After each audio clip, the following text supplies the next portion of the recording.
একদম সহজভাবে নিরামিষ পালং পনির বানিয়েছি। রুটি, লুচি, পরোটা সবটার সাথে কিন্তু একদম জমে যাবে। কিভাবে বানিয়েছি পুরো ভিডিওটা দেখো। আর ছেলের আবদার শীতের বিখ্যাত পালং পনির খাবে, তার জন্য দেখো এখানে আমি পালং শাক নিয়েছি। পালং শাকগুলো একদম কচি, এই যে নতুন পালং শাক উঠেছে এখন। হ্যাঁ, আর নিয়েছি এই যে পনির। আজকে আমি পালং পনির বানাবো। পালং শাকটা দেখো ভালো করে একদম ধুয়ে নিয়েছি। এখন আমি একটু ভাপিয়ে নিব। জল বসিয়ে দিয়েছি, গরম হয়ে গেছে, লবণ দিয়ে দিলাম।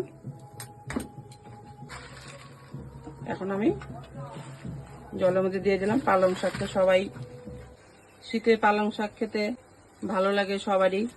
হ্যাঁ, পালং পনির খেতেও ভালো লাগে। এক একজন এক এক রকম বানায়, সবাই তো একরকম বানায় না। আমি এই যে বানাচ্ছি, দেখো কিরকম হয়, তোমাদের মতো হয় কিনা। পালং শাকটা কিন্তু ভাপানো হয়ে গেছে, এখন আমি তুলে নিব। একটু সর্দি লেগেছে, আমার গলার টোনটা কিন্তু বেশি একটা ভালো হচ্ছে না। ঠান্ডা জলে দিয়ে দিলাম। পনিরটা এখন আমি কেটে নিব।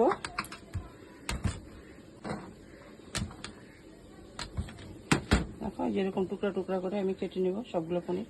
এখন একটা মশলা পেস্ট করে নিব পালং পনিরের জন্য। জিরা দিয়ে দিলাম 1 চামচ, 4টা কাঁচা লঙ্কা, আদা, কাজু বাদাম আর টমেটো কুচি সব পেস্ট করে নিব। পালং শাকগুলো ঠান্ডা হয়ে গেছে, এখন আমি এটা পেস্ট করে নিব। সাথে অল্প ধনেপাতা দিয়ে দিব। কড়াইতে তেল দিয়ে দিলাম, তেলে অল্প লবণ দিয়ে দিলাম।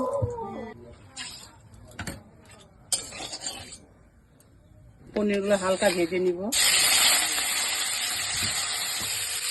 হালকা হলুদ দিয়ে দিব, ভালো করে ভেজে নেব। পনিরটা ভাজা হয়ে গেছে, এখন আমি তুলে নিব। হালকা করেই ভেজে নিয়েছি। এই তেলের মধ্যে শুকনো লঙ্কা দিয়ে দিলাম 2টা, তেজপাতা, গরম মশলা। একটু ভাজা ভাজা করে নিব, একটু ভাজা ভাজা করে নিব ভালো করে। ফোড়নে দিয়ে দিব জিরা, জিরাটা একটু ভাজা ভাজা করে নিব। ফোড়নটা ভাজা হয়ে গেছে, এখন আমি মশলাটা দিয়ে দিলাম।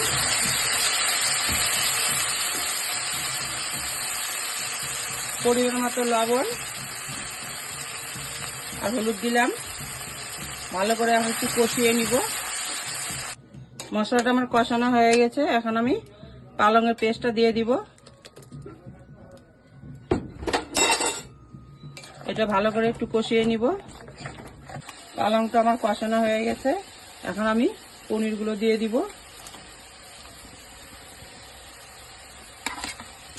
এটা দিয়েও একটু ভালো করে নেড়ে চেড়ে ফুটিয়ে নিব। সামান্য দিয়ে দিব অল্প চিনি।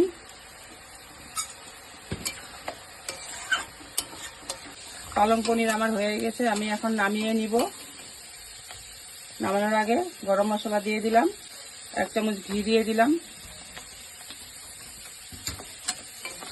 তোমরা এভাবে বাড়িতে বানিয়ে খাবে, দারুণ লাগে খেতে। ভিডিওটা যদি ভালো লাগে, এখন আমি নামিয়ে নিচ্ছি। পালং পনিরটা হয়ে গেছে, আমি এখন নামিয়ে নিচ্ছি।